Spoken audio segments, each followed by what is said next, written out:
अगर मानव जीवन मिला है तो जीवन में साल में एक बार तीर्थ में जरूर जाया करो। साल भर अगर आपसे पाप हो गए हैं और तीर्थ में श्रद्धावान होकर जाओगे तो साल भर के किए हुए पाप तीर्थ में जाकर नष्ट हो जाते हैं। और तीर्थ में किए हुए पाप कहीं नष्ट नहीं होते हैं, ये भी याद कर लें। आजकल लोग तीर्थों में भी जा जाके पाप कर रहे हैं। तीर्थों में जाके पाप हो रहा है कि नहीं हो रहा है बताओ? वहां भी जाके वही खा रहे हैं जो नहीं खाना चाहिए, वही बोल रहे हैं जो नहीं बोलना चाहिए।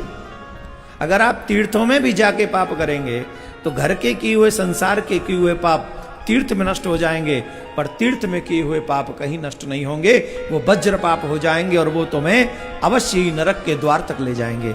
इसलिए चाहे एक दिन के लिए जाओ तीर्थ में, पर मर्यादित होकर जीवन जीना चाहिए वहां पर। तीर्थ भगवान का घर है, तीर्थ भगवान का मंदिर है। उस मंदिर में रह के झूठ नहीं बोलना है, क्रोध नहीं करना है, कामातुर नहीं होना है, चोरी नहीं करनी है, अपशब्द नहीं बोलना है, संयमित होके तीर्थ में जाना चाहिए।